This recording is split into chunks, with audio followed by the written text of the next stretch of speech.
Guys, good morning uli. Happy Sunday sa inyong lahat. Bali may share ako sa inyo uli guys. Meron ditong dinala. Tinanggal ko na to guys. Spin dryer to guys. Yan. Spin dryer. Bali ang problema na to guys. Bali buo yung motor niya pero maandar siya. Pero nangangamoy sunog. Pag pinaandar nyo, mag-aamoy sunog siya. Ito guys oh. Tingnan nyo, makikita nyo. Bali tinanggal ko yung motor niya eh. Isasaksak natin tapos para makita niyo na actual. Pag may amoy sunog guys, huwag niyo nang ituloy yung spin dryer niyo. Yan, bali sinaksak natin dito. Yan. Tapos i-on natin ng konti. Para masilip niyo yung kung makikita niyo may aapoy sa loob. Yan guys, sa lalim. Hindi makita masyado. Maamoy agad siya eh. Ito ba sa video guys? Yun guys, yun, di ba? Yun. Yun. Dito guys, yan. Dito ba banda guys dyan, sa loob. Sa pole. Yun o. Yun. Buksan natin to guys. Tingnan natin kung may pwede pang solusyonan to. Share ko lang to sa inyo guys ha. Malay mo ganito yung nyo. Yung inyong spin dryer. Para lang to sa mga guys sa mag-DIY. Sa mga master natin dyan eh. Kayang-kaya na to. Mabilis na mabilis sa kanila to. Bali pagbukas ito guys. Tinanggal ko muna yung tornilyo dito. Dito sa sige, tanggalin natin to. Day, siguro naman guys, alam niyo na pagtanggal nito. Day, ito guys, nakaribit yan. Yan. Tatlo yan guys. Apat pa nga to guys, apat. Yan, isa, dalawa, ito, apat. Pukpukin nyo to guys. Itong ano to, concrete nail. Pupukpukin nyo pababa. Yan.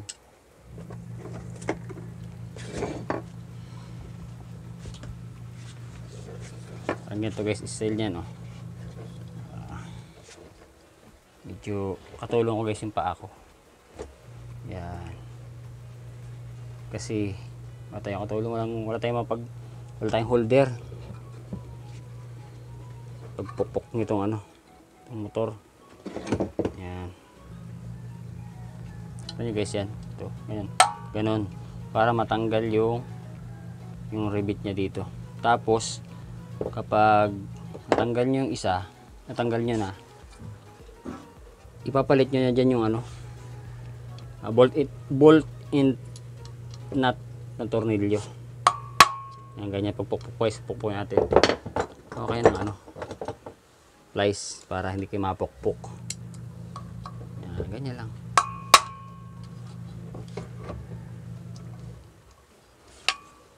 Yan. Putulin ko muna to guys. Kakating ko muna para tanggalin ko yung isang tornilyo, matanggal yung mga tornilyo haba yung video natin eh. Mapupuno yung aking cellphone. Okay guys, putulin ko muna. Ayan na guys, bali natanggal ko na. Ganyan pag guys, pagtanggal yan oh. Bali ganyan niya siya guys mangyayari. Wala na to guys, di natin to mababalik.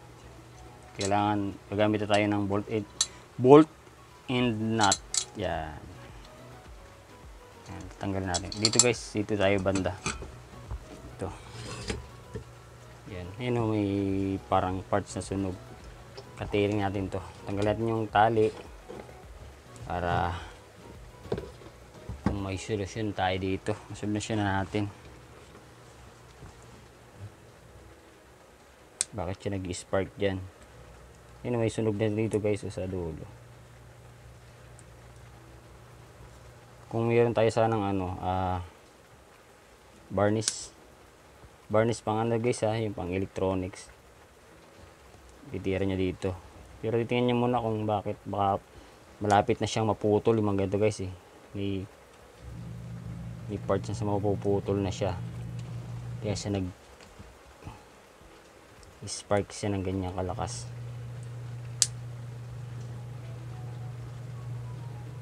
Or may maluwag dito sa dugtungan. Ingat lang guys sa pag-cutting na ganito kasi malamang may ulit itong ano, yung mga maliliit na wire dito na nakalagay. Meron tayong maliit na pang-cutting para share ko na lang din sa inyo to guys. Sana yung YouTube natin ay ano pa guys, kasi may nag-report. Hindi ko alam kung message spam ba yan guys. Wow. Ayan guys, putol. Ito nga guys.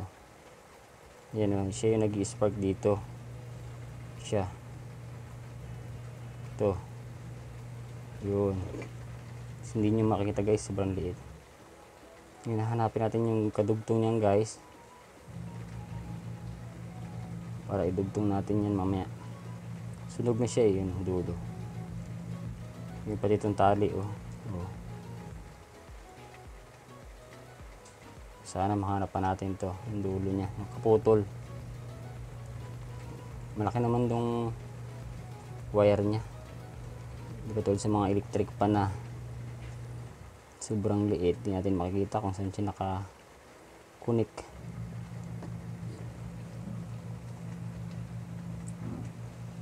Dito siya sa loob ito.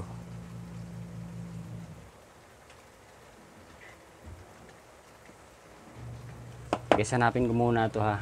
Hanapin ko muna yung ito, yung yan ito pa yung nag-i-spark na yan. Ayan. Hanapin ko muna guys, tapos papakita ko na lang sa inyo kasi yung ating video ay mahaba. Apo-fault memory na naman tayo. Hindi naman ito mag-save sa phone ko. Minsan kasi guys, kala ko nag-save yung nag-video ako. Hindi naman pala nag-save. Kasi mababang ano lang yung gamit ating phone. Okay guys, cut ko muna. Okay guys, ito na. Bali, nilinis ko na to guys. Dito siya. Bulol ako guys. Dito siya may sunog. Yan. Nag-spark dito. Bali, nilinis ko siya ng brush. Toothbrush ko. Dandahan lang guys. Tapos medyo parang mayroon siya lang may mga nabalatan.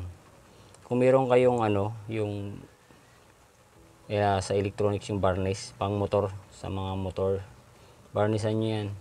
So gagawin ko dyan guys, dahil wala ako, yung Q-Tex na lang guys, na clear.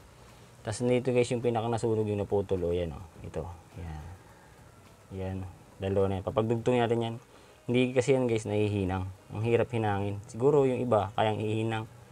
Pero sobrang liit, hindi siya mahinang. Kasi alloy siya guys. Hindi siya, hindi siya copper. Bali, kinaskas ko nga puti siya Bali, ipapag-twist na lang natin siya ganun. Higpitan na lang natin. Lagyan natin ito ng mica tube or ano ba tawag ito? Shrink tube. Yan. Hindi nyo kasi mali. Ito, tinuto ko na yung camera ko dito. Sobrang liit kasi nitong wire na to. Subukan natin kung uubra. Pero mas maganda dito guys talaga is yung varnish. Pang electronics varnish. Yan. Guys, gagawin ko muna to. Dudugtong ko muna.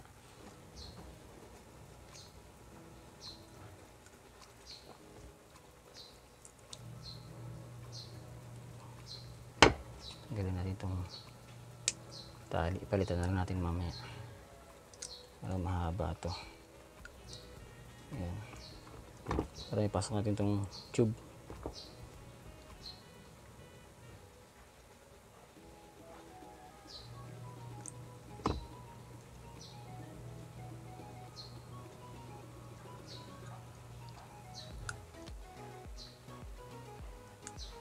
Mabusisi ito guys. Parang madilim yung ano natin, ilaw. Yan. Hindi nyo makita yung lalong dumidilim pag iniilawan natin. Lalo siyang hindi makita. Sisilaw yung camera.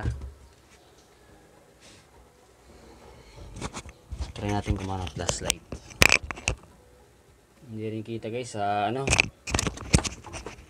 Yung kita sa flashlight lalong lumalabo.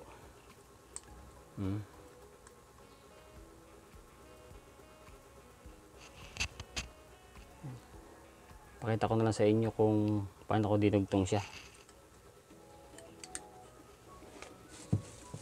Gamit tayo ng ano, ito, tweezer.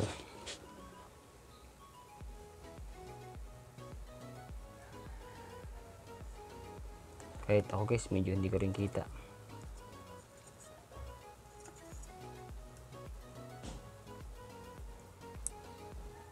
Labo ng ating mata guys. Mata ko lang pala guys.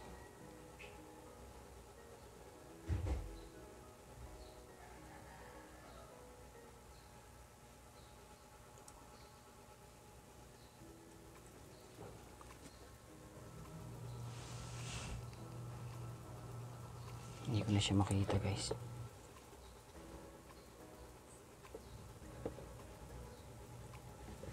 Super liit.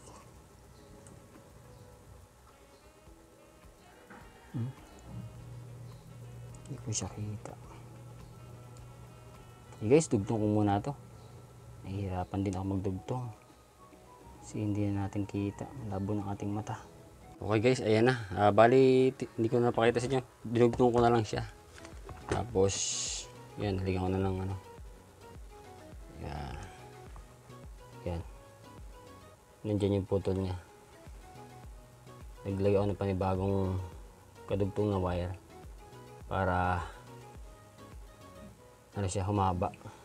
Yan. Kakabit ko na lang to guys. Nilagyan ng cable tie na nilagay ko. Parang ito guys sa ano ha, sa gustong ano pa yung salbay yung kanilang ganito. Yan o.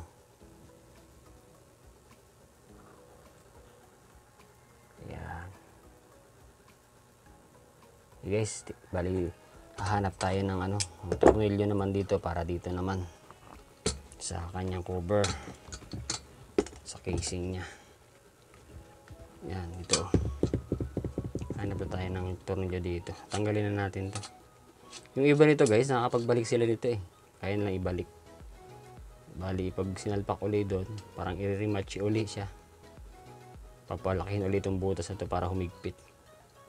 Siguro guys, kung meron akong ang tawag nito, yung pang sapin dito na bakal, tapos para mapukpok natin uli. Pero din tayo gagawa nun. Kuha natin yung tornilyo. Cut uli guys. Kasi ano uli, mahaba-haba uli yun guys. Okay guys, ito na. Takpan na natin. Kumuha na lang tayo ng ano. Yan, bolt na siya. Tornilyo. Kaya pag naglagay ganyan guys ha, kailangan pihitin nyo ng ganyan. Kailangan pre-wheel siya. Yan. Yan. Pag sumasayad, pukpukin nyo lang to. Dahan-dahan pukpok, kabi-kabila, bawat tornilyo. Yan. Tapos higpit. Yan. Ngayon, try na natin to guys. Dito yun umiilaw. Dito sa likod na to. Yan. Diyan natin, titestingin natin kung ikislap pa ba siya. Saksak natin ha. Yan. Doon. Diyan. Tingnan nyo na lang guys dyan. Tapos i-on ko siya.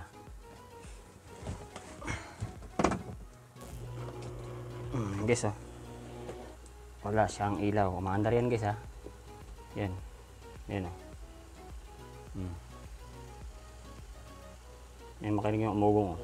Pag sinayad ko dito sa baba, umugong siya. Yan wala na siyang kislap.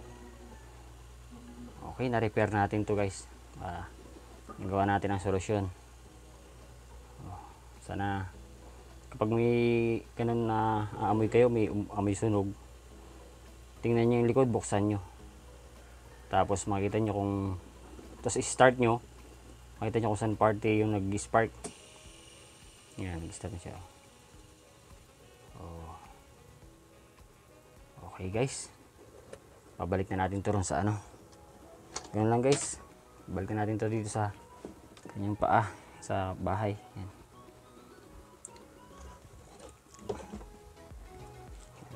Sana guys, nakakuha na kayo ng kunting idea sa ganun. Yan. May amoy sunog, tas titingnan nyo kung saan lugar yon. Buksan nyo yung likod ng dryer nyo. saka start. Tingnan nyo kung saan ang apoy. Tapos baklasin nyo. Lagyan ng, ito wala akong ano eh. Ito nilagay ko lang guys. Oh. Pang samantala. Pang samantagal guys. Cutex, clear cutex lang. Pero mas maganda sana ako varnish. Pang electronics varnish. Okay guys, yun lang. Siguro naman alam nyo na pagbalik dito. Para din humaba yung ating video. Thank you very much guys. Jomis Vlog po.